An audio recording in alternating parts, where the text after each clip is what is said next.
हम हैं red network, हम करते हैं जन की बात। नमस्कार, मैं हूं योगेश चक्रवर्ती और आप देख रहे हैं रेड नेटवर्क। बिहार के पूर्व मुख्यमंत्री और हम पार्टी के अध्यक्ष जीतन राम मांझी ने आज गया में पहली वर्चुअल रैली की है। इस रैली को खुद जीतन राम मांझी और उनके एमएलसी बेटे संतोष कुमार मांझी ने संबोधित किया है। ये बड़ी बात है कि जीतन राम मांझी ने वर्चुअल रैली को संबोधित किया है और इसके साथ उन्होंने संकेत दिया है कि आने वाला जो बिहार विधानसभा चुनाव है वो इसी तरह से होने हैं और इसकी संभावना क्षीण है कि बड़ी बड़ी रैलियों का आयोजन किया जाएगा और जहां बड़ी संख्या में लोग जुटेंगे, उनके समर्थक जुटेंगे और अपने नेताओं का भाषण सुनेंगे। तो जीतन राम मांझी ने पहली वर्चुअल रैली करके एक तरह से यह संकेत दे दिया है और उन्होंने कहा भी है कि आने वाला जो विधानसभा चुनाव है जो वर्चुअल रैली के सहारे ही होगा। इसके अलावा उन्होंने कहा कि चुनाव से पहले तक अगर आरजेडी को सद्बुद्धि आती है तो वो गठबंधन को लेकर फैसला करेंगे। फिलहाल इस मामले को कांग्रेस हैंडल कर रही है और मुझे यकीन है कि कांग्रेस आरजेडी को मनाने में कामयाब रहेगी। अगर सब कुछ ठीक रहा तो महागठबंधन की सरकार भी बन सकती है। तो आइए देखते हैं जीतन राम मांझी ने और क्या कुछ कहा है। देखिए, हम लोग तो सब दिन तैयारी में रहते हैं और अपनी नीतियों का, कार्यक्रमों का हम लोग बता नहीं सकते हैं। हम लोग सरकार में है नहीं कि हम लोग कर देंगे कि ये किया है वो किया है। हम जो करना चाहते हैं और जहाँ सरकार की कमजोरियाँ होती है उसको गिनाते हैं, तो हमारी तैयारी सब दिन चलती रहती है। लेकिन ये अच्छा होता कि समान प्रक्रिया के तहत अगर वोटिंग होता तो हमारे गरीब लोग खास करके जो आज नई टेक्निक से अभिज्ञ नहीं हैं, अनभिज्ञ हैं, वे निश्चित रूप में आज पार्टिसिपेट कम उनका होगा और उसके चलते वोट का प्रतिशत कमज़ोर होगा, कम होगा। उसमें न कहीं अनियमितता का भू हम लोग को नज़र आता है। कहीं ऐसा न हो कि मैनेज कर के लोग अपना संख्या जुड़ा दें और वो कहाँ था कितना प्रतिशत वोट हो।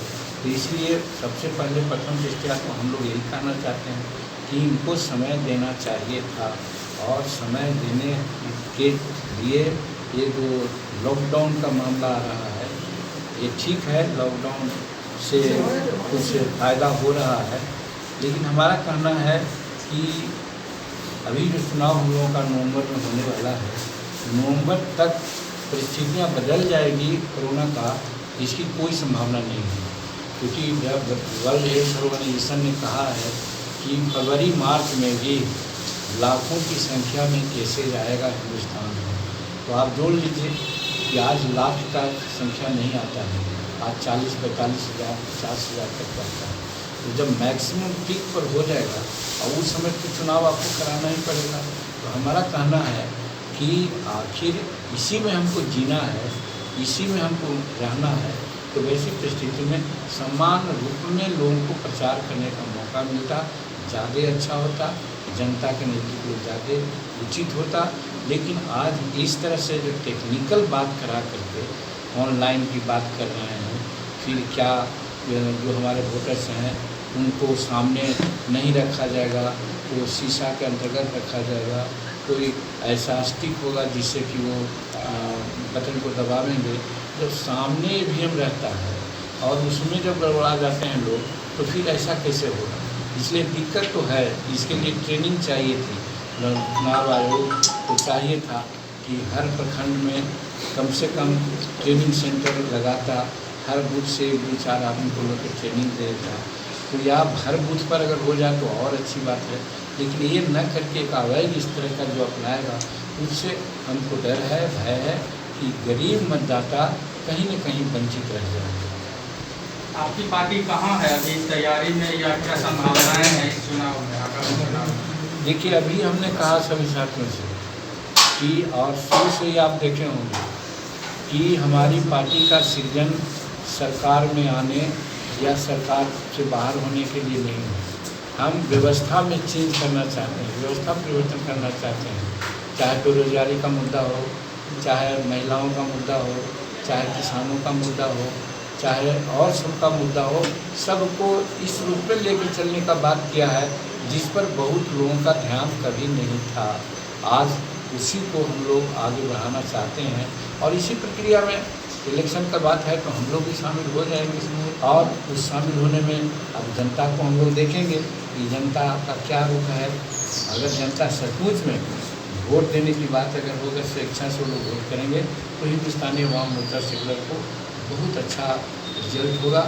देखिए, हम प्रयास यही कर रहे हैं कि महागठबंधन किसी तरह से टूटे नहीं और इसीलिए आपके शब्दों में हम भी महसूस करते हैं कि आखिर दुनिया क्या कर सकेगी कि जीतन मांझी रोज़ डेट बढ़ा रहे हैं, लेकिन हम इस अपमान को सहने को तैयार हैं, बशर्ते कि ये भी सोचते हैं कि दिन का भूला राही अगर शाम को रास्ते पर चल आता है तो उसको भूला नहीं कहा जा सकता।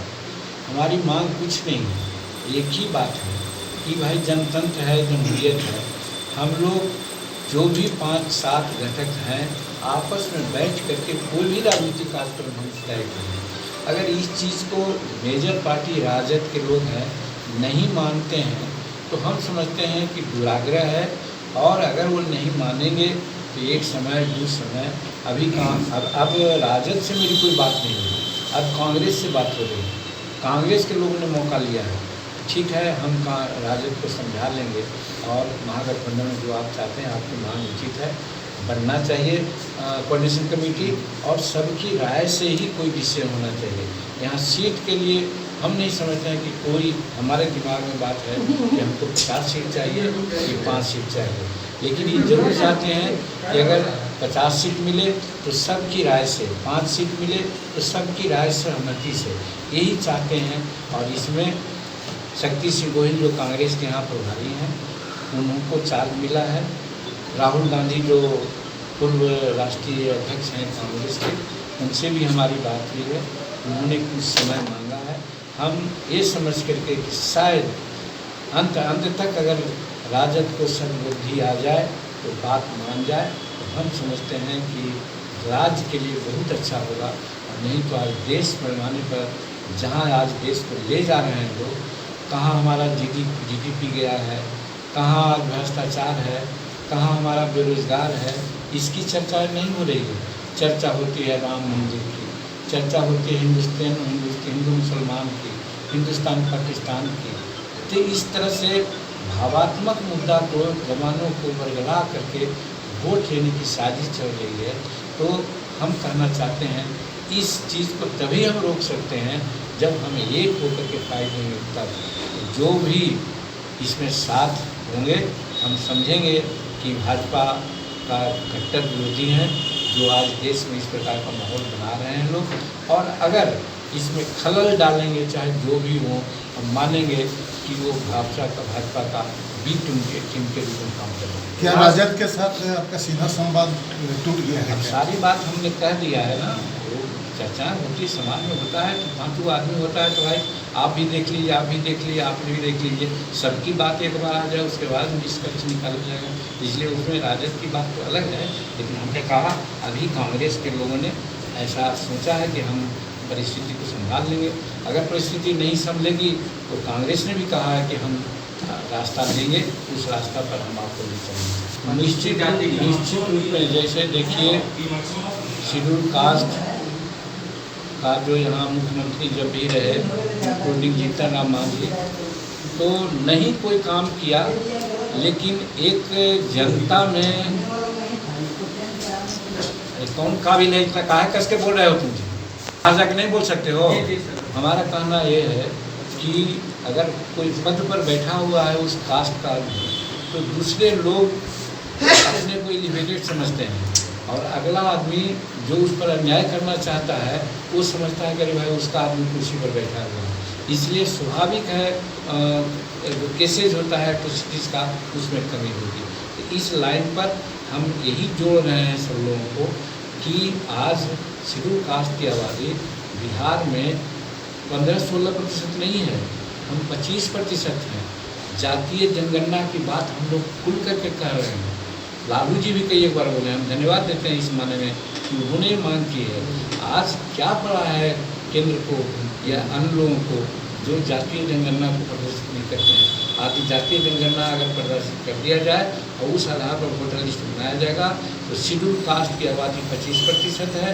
और शेड्यूल कास्ट को एक करने का मेरा प्रयास इसीलिए है कि अगर एक हो करके शेड्यूल कास्ट आगे बढ़ेगा तो निश्चित है कुछ लोग ऐसे लोग हैं जो मदद कर देंगे और उसकी सरकार बन सकती है। हम है रेड नेटवर्क, हम करते हैं जन की बात।